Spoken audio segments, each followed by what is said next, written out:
कर्ण के जन्म की कहानी। यदुवंशी राजा शूरसेन की पोषित कन्या कुंती जब सयानी हुई तो पिता ने उसे घर आए हुए महात्माओं की सेवा में लगा दिया। पिता के अतिथिगृह में जितने भी साधु महात्मा, ऋषि मुनि आदि आते, कुंती उनकी सेवा मन लगाकर किया करती थीं। एक बार वहां दुर्वासा ऋषि आ पहुंचे। कुंती ने उनकी भी मन लगाकर सेवा की।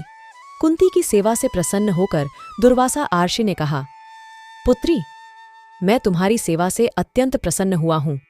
अतः तुझे एक ऐसा मंत्र देता हूं जिसके प्रयोग से तू जिस देवता को याद करेगी वह तुरंत तेरे सामने प्रकट होकर तेरी मनोकामना पूर्ण करेगा। इस प्रकार दुर्वासा ऋषि कुंती को मंत्र प्रदान करके चले गए। एक दिन कुंती ने उस मंत्र की सत्यता की जांच करने के लिए एकांत स्थान पर बैठकर उस मंत्र का जाप करते हुए सूर्यदेव को याद किया।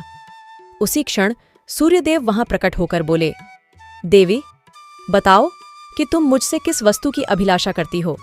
मैं तुम्हारी अभिलाषा अवश्य पूरी करूंगा। इस पर कुंती ने कहा, हे देव, मुझे आपसे किसी भी प्रकार की अभिलाषा नहीं है। मैंने तो केवल मंत्र की सत्यता जांचने के लिए ही उसका जाप किया है। कुंती के इन वचनों को सुनकर सूर्यदेव बोले, हे कुंती, मेरा आना व्यर्थ नहीं जा सकता। मैं तुम्हें एक अत्यंत पराक्रमी तथा दानशील पुत्र प्रदान करता हूं। इतना कहकर सूर्यदेव अंतर्ध्यान हो गए। कुंती लज्जावश यह बात किसी से नहीं कह सकी। समय आने पर उसके गर्भ से कवच कुंडल धारण किए हुए एक पुत्र उत्पन्न हुआ। कुंती ने उसे एक मंजूषा में रखकर रात्रि के समय में गंगा में बहा दिया। वह बालक बहता हुआ उस स्थान पर पहुंचा जहां पर धृतराष्ट्र का सारथी अधिरथ अपने अश्व को गंगा नदी में जल पिला रहा था। उसकी निगाह कवच कुंडलधारी शिशु पर पड़ी। अधिरथ ने संतान था, इसलिए उसने बालक को अपने छाती से लगा लिया और घर ले जाकर उसे अपने पुत्र के जैसा पालने लगा। उस बालक के कान अति सुंदर थे, इसलिए उसका नाम कर्ण रखा गया। कर्ण गंगा जी में बहता हुआ जा रहा था कि महाराज धृतराष्ट्र के सारथी अधिरथ और उनकी पत्नी राधा ने उसे देखा और उसे गोद ले लिया और उसका लालन पालन करने लगे। कुमार अवस्था से ही कर्ण की रुचि अपने पिता अधिरथ के समान रथ चलाने की बजाय युद्ध कला में अधिक थी। कर्ण और उसके पिता अधिरथ आचार्य द्रोण से मिले, जो कि उस समय युद्ध कला के सर्वश्रेष्ठ आचार्यों में से एक थे। द्रोणाचार्य उस समय कुरु राजकुमारों को शिक्षा दिया करते थे। उन्होंने कर्ण को शिक्षा देने से मना कर दिया, क्योंकि कर्ण एक सारथी पुत्र था और द्रोण केवल क्षत्रियों को ही शिक्षा दिया करते थे।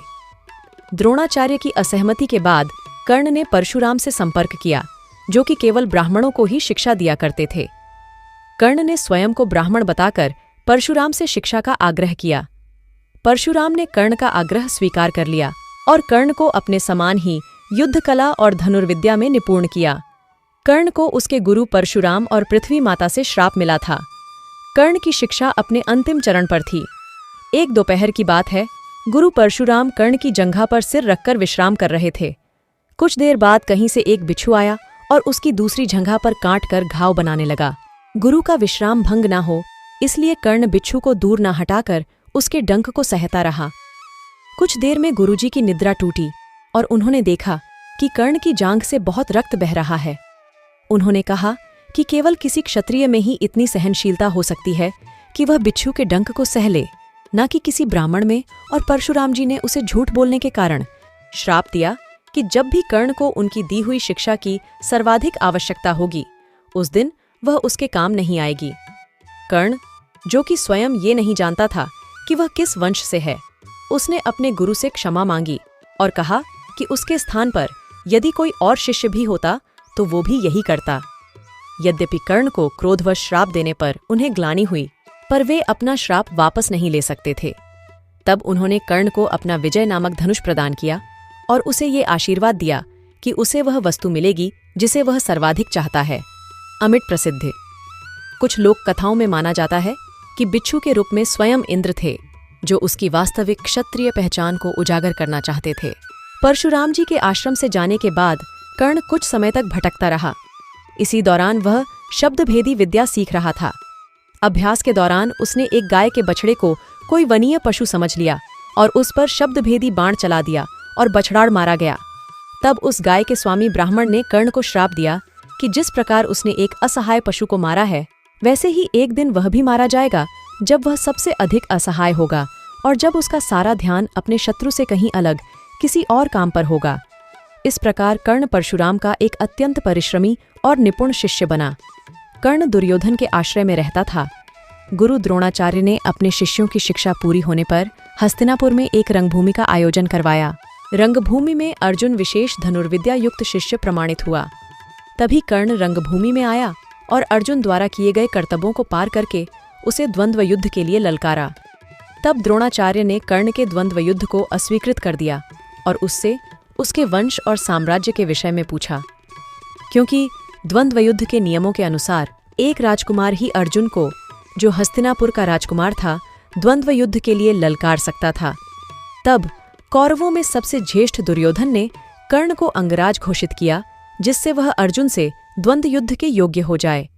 जब कर्ण ने दुर्योधन से पूछा कि वह उससे इसके बदले में क्या चाहता है, तब दुर्योधन ने कहा कि वह केवल ये चाहता है कि कर्ण उसका मित्र बन जाए। इस घटना के बाद महाभारत के कुछ मुख्य संबंध स्थापित हुए, जैसे दुर्योधन और कर्ण के बीच सुदृढ़ संबंध बने। कर्ण और अर्जुन के बीच तीव्र प्रतिद्वंद्विता और पांडवों तथा कर्ण के बीच वैमनस्य। कर्ण दुर्योधन का एक निष्ठावान और सच्चा मित्र था। यद्यपि वह बाद में दुर्योधन को खुश करने के लिए द्यूत क्रीड़ा में भागीदारी करता है, लेकिन वह आरंभ से ही इसके विरुद्ध था। कर्ण शकुनी को पसंद नहीं करता था और सदैव दुर्योधन को यही परामर्श देता कि वह अपने शत्रुओं को परास्त करने के लिए अपने युद्ध कौशल और बाहुबल का प्रयोग करे, न कि कुटिल चालों का। जब लाक्षागृह में पांडवों को मारने का प्रयास विफल हो जाता है, तब कर्ण दुर्योधन को उसकी कायरता के लिए डांटता है और कहता है कि कायरों की सभी चालें विफल ही होती हैं, और उसे समझाता है कि उसे एक योद्धा के समान कार्य करना चाहिए और उसे जो कुछ भी प्राप्त करना है उसे अपनी वीरता द्वारा प्राप्त करे। चित्रांगद की राजकुमारी से विवाह करने में भी कर्ण ने दुर्योधन की सहायता की थी। अपने स्वयंवर में उसने दुर्योधन को अस्वीकार कर दिया और तब दुर्योधन उसे बलपूर्वक उठाकर ले गया। तब वहां उपस्थित अन्य राजाओं ने उसका पीछा किया, लेकिन कर्ण ने अकेले ही उन सबको परास्त कर दिया। परास्त राजाओं में जरासंध, शिशुपाल, दंतवक्र, साल्व और रुक्मी इत्यादि थे। कर्ण की प्रशंसा स्वरूप जरासंध ने कर्ण को मगध का एक भाग दे दिया। भीम ने बाद में श्रीकृष्ण की सहायता से जरासंध को परास्त किया, लेकिन उससे बहुत पहले कर्ण ने उसे अकेले परास्त किया था। कर्ण ही ने जरासंध की इस दुर्बलता को उजागर किया था कि उसकी मृत्यु केवल उसके धड़ को पैरों से चीरकर 2 टुकड़ों में बांटकर हो सकती है। दोस्तों, यह जानकारी आपको कैसी लगी हमें कमेंट करके जरूर बताना। वीडियो पसंद आए तो वीडियो को लाइक करना और चैनल को सब्सक्राइब जरूर करना। धन्यवाद। जय श्री कृष्णा।